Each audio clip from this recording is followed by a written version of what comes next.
Assalamualaikum, selamat datang ke Azra Green. Okey, hari ini kita nak cakap tentang surface skimmer. Stay tune.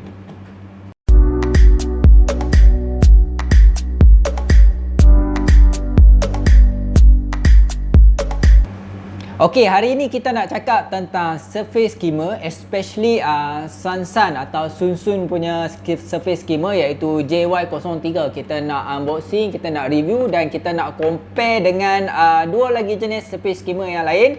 So kita nak tengok yang mana lebih better dan kenapa kita perlu surface skimmer dan apa advantage guna surface skimmer. Okey, jom kita start. Okey, first kali aku nak ucapkan tahniah kepada semua pemenang-pemenang bagi teka hadiah untuk Azra Green tahun 2022. Kalau tengok belakang ni dia punya hadiah Eject 3368, ada ini adalah gunting daripada JBL. Gunting ni mahal harga 150 Lepas tu ada Plover Statrum dan juga batu hardscape dan lain-lain. Ada banyak. Kepada semua 5 pemenang tu, terima kasih kerana join dan kepada yang tak dapat join ataupun tak menang, boleh cuba di next kita punya kontes kita akan ada lagi kontes-kontes yang lain next time, okey? Okey, jom kita start balik dengan kita punya surface skimmer. Okey, first kali kita nak cakap kenapa perlu surface skimmer dalam aquarium. Okey, yang pertama sekali advantage untuk menggunakan surface skimmer dalam aquarium adalah kita dapat selesaikan masalah top kita punya aquarium iaitu pemandangan di bahagian atas. Kerana selalunya di bahagian atas ni selalunya akan berdebu. Berdebu lah, berminyak lah dan lain-lain. So cara nak selesaikan masalah ini iaitu dengan menggunakan surface skimmer. Kita akan cleankan bahagian atas tu. Selain tu, surface skimmer ni juga dia berperanan sebagai gas exchange yang baik Kerana kalau tanpa surface skimmer, apabila korang guna CO2, CO2 akan naik ke atas dan berlaku gas exchange. Tapi disebabkan ada lapisan berminyak di bahagian atas surface korang punya aquarium tu, menyebabkan gas exchange tak berjaya dilakukan dan akan menyebabkan kemungkinan besar ikan korang akan keracunan CO2. Itu kemungkinan besar lah. Okey, dan ada beberapa lagi lah yang kegunaan untuk surface skimmer ni macam tolak flow. Okey, surface skimmer ni dia terbahagi kepada dua jenis. Satu yang pertama sekali tolak ke depan dan satu lagi jenis tolak ke bawah. Tapi kalau aku lebih prefer yang tolak ke depan lah berbanding tolak ke bawah. Ada setengah orang dia suka tolak ke bawah. Tapi untuk aku lebih suka tolak ke depan. Kerana apa? Sebab apabila kita tolak ke depan, so kita bagi satu flow yang baru untuk kita punya tank berbanding kalau tolak ke bawah. Okey, so kita nak unboxing ini Sansan atau Sunsun surface skimmer. Okey, jom kita buka. Okey, kalau tengok dekat sini dia ada bagi apa. Okey, ini surface skimmer ni antara favorite aku juga yang brand ni iaitu Sansan surface skimmer JY03.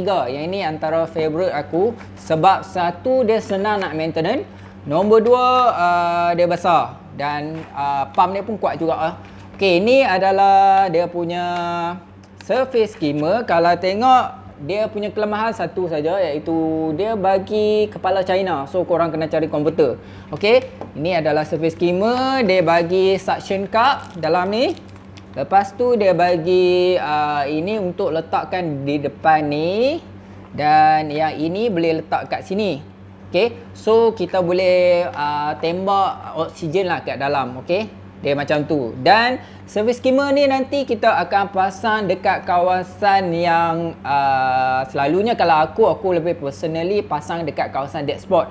Okey, tapi setengah orang dia suka pasang sekali dengan outflow pun ada yang pasang sekali dengan inflow pun ada, depend dekat korang lah. Tapi kalau aku lebih suka pasang dekat tempat yang dead spot ataupun tempat yang tak nampak, kawasan-kawasan yang boleh hide dia. So kita tak nampak lah apa bagai banyak gear kan.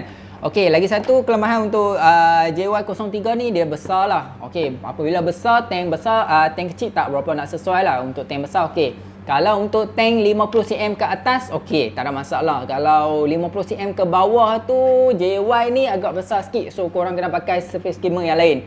Okey, ini adalah Sansan surface skimmer dan aku dah pakai lebih kurang dalam setahun lebih. So far tak ada masalah, dia okey dan dia punya floater ni pun senang float dan susah nak jatuh ke bawah. Sebab ada setengah surface skimmer yang dia suka jatuh ke bawah macam tu, dia tak mau float. Tapi so far untuk Sansan ni okey, aku tengok dia tak ada masalah tu dan senang nak cuci lah. Kita just tarik, bawa keluar dia punya span, ganti span baru atau cuci dia punya span lah. Itu adalah Sansan ni. Okey, dan kita nak try compare antara surface skimmer yang betul, yang macam ni, ini adalah external surface skimmer, dengan surface skimmer inline daripada Lily Pipe ataupun lain-lain yang jenis pipe punya, dengan satu lagi iaitu DIY punya surface skimmer.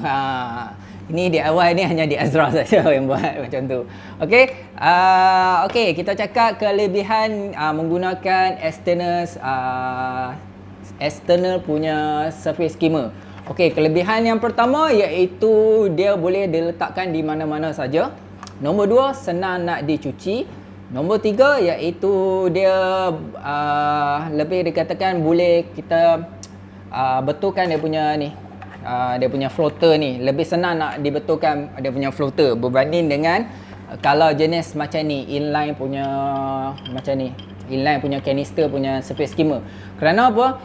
Based on pengalaman aku, kalau nak inline punya surface skimmer macam ni, dia ada beberapa problem, iaitu yang pertama sekali dia suka jatuh ke bawah, dia tak mau float. Okey, dia tak suka nak float. Kalau tambah lagi kalau korang punya filter terlalu kuat, memang dia senanglah nak jatuh bawah. So korang kena adjust dekat bahagian sini, bahagian bawah ni, untuk nak bagi dia float. Tapi korang kena sentiasa perhatikan dia lah untuk beberapa waktu untuk nak pastikan dia sentiasa float.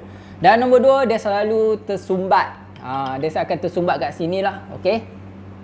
Dan lagi satu, apabila dia tersumbat dekat bawah ni, bawah atau atas ni, dan korang punya flow pun akan jadi kurang lah. Itu pastilah. Okey, ada beberapa cara untuk nak pastikan yang benda ni sentiasa akan float. Antaranya iaitu korang boleh letak cable tie dalam ni. Tengok macam aku ada letak satu cable tie dekat sini. Kalau dekat bawah ni, korang boleh ikat cable tie dan pastikan yang cable tie tu cun-cun dengan paras air korang. So dia tak akan jatuh ke bawah lah. Itu adalah satu DIY lah yang boleh buat untuk surface skimmer yang jenis inline. Okey, ada satu lagi jenis surface skimmer. Yang ni dipanggil DIY surface skimmer. Yang ni adalah pump biasa, pump yang dah rosak sebenarnya. Kami DIY dia, tukar dia, kami potong bahagian atas, buat lubang, ataupun kalau yang tak ada lubang, kita buat lubang. Kalau yang dah ada lubang macam ni, kami teruskan je lah. So kami letak saja. Dia akan jadi surface skimmer DIY juga. Dan berguna juga. So far okey, tak ada masalah. Cuma kalau jenis DIY ni, korang kena pastikan yang korang kalau bela shrimp, baby shrimp, dia selalu masuk dalam lah. So kena hati-hati lah. Sama juga dengan Sansan ni pun, kalau ikan kecil ataupun baby shrimp selalunya tersangkut juga dalam ni, akan masuk dalam ni. So kena berhati-hati lah yang itu. Untuk nak pastikan yang baby shrimp tak masuk, mungkin korang kena buat DIY sikit, letak mesh dekat sini kiri kanan bagi dia kecil sikit lagi. Tapi itu akan menyebabkan korang punya cleaning untuk surface skimmer jadi kurang lah. Itu sajalah. Okey, itu adalah kelebihan dan kelemahan dan juga comparison di antara 3 jenis surface skimmer. Yang mana korang pilih? Yang mana? Yang jenis external punya surface skimmer, inline punya surface skimmer, ataupun DIY punya surface skimmer? Ini bergantung kepada korang juga. Kalau aku personally, aku akan pilih yang jenis external dahulu. Kalau external aku rasa macam tak cukup. Kadang-kadang tank besar, tank mungkin 4 kaki, 5 kaki, 6 kaki, tank besar, setakat satu surface skimmer tak cukup. So kena pasang 2. So aku akan pasang ini satu dan yang ini satu. Ataupun kedua-duanya aku akan beli 2 surface skimmer, akan letak kiri dan kanan. Okey. Dan kalau yang tak ada bajet, boleh try guna macam ni. Yang ni lebih kurang tak mahal. Kalau yang korang pakai yang Dufin punya pump yang kecil tu, harga dia dalam RM10 saja, korang dah boleh buat DIY surface skimmer. Okay, so sampai di situ saja perkongsian kita untuk kali ini. Jika anda suka video ini, Anda boleh share, like, subscribe. Jumpa di episod akan datang. Dan tahniah kepada semua pemenang. Bye-bye.